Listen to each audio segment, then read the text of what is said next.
In today's video, we will learn how to design our topology. We want two routers for branches as per our client requirements. First, open the Cisco packet tracer. On the left bottom side, you will see the routers. Click on the routers. Here you can see that we can connect different type of router according to our requirement. Click on router 1841. Then click on the blank space. You can change the name if you want. Also, you can drag and drop routers. Now click on the switches. Then click on 295024 and click on the blank space. You can also use drag and drop function like this. Now click on End Devices. Then click on Generic and click on the blank space. The first generic is for the computers and the second generic is for laptops. In this scenario, we connect 3 PC with both switches. Hold the control key, then click on the PC. Now you can drop multiple PC. No need to select again and again.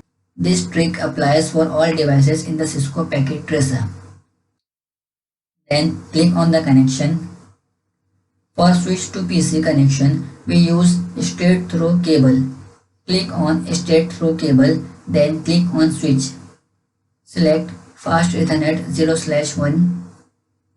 Then choose PC. I will choose PC 0. Then click on the Fast Ethernet 0.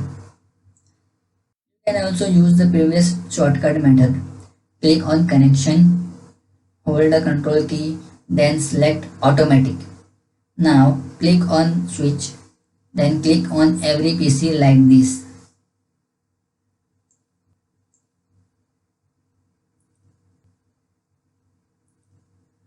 Connect router and switch also. Now we need to add the module in our router because we don't have any serial interface. We want point-to-point connection. For this, we need to add a serial interface on both routers. So open router 0. On the left hand side, select the module WIC2T. You can read the description. Turn off the router, then drag and drop the WIC2T interface in both module panels. Then turn on the router. Same for router 1. Open router 1, turn off the router, then drag and drop the WIC2T interface in the both module panels. Then turn on the router. Then click on Serial DCE interface. Click on router 0. Now you can select any serial number from the list, but remember the serial port number because we need to configure that interface. In our case, we select serial 0/0/0. Then click on router 1 and select 0/1/0. I always use serial 0/0/0 and serial 0/1/0 because it's easy to remember that on which interface you have to mention the clock rate. So at serial 0/0/0, we have to mention the clock rate because we make it serial DCE interface, and serial 0/1/0 we don't need to mention a clock rate. Now check the given network for router 1 in VLSM. So it's 192.168.0.0/26. Check the FVH. It's 192.168.0.1/26. It is the gateway for router 1. The next IP will goes to PC 0 and so on. So 192.168.0.2/26 is for PC 0.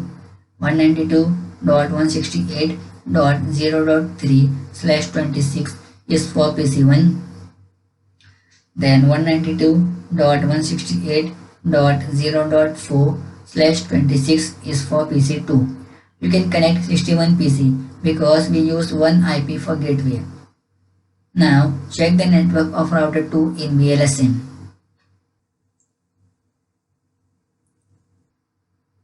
It's 192.168.0.64/27.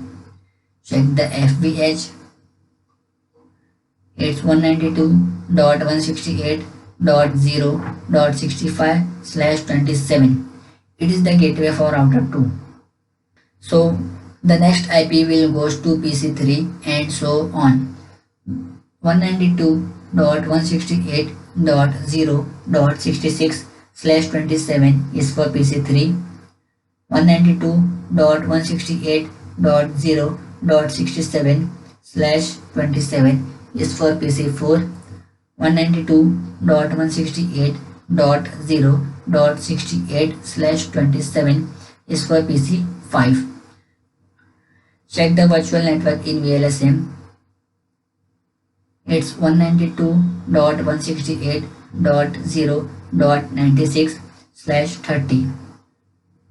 So 192.168.0.97/30 will go to router 1 serial interface, and 192.168.0.98/30 will go to router 2 serial interface. So that is for today. In the next video, we will do basic configuration. Thanks for watching.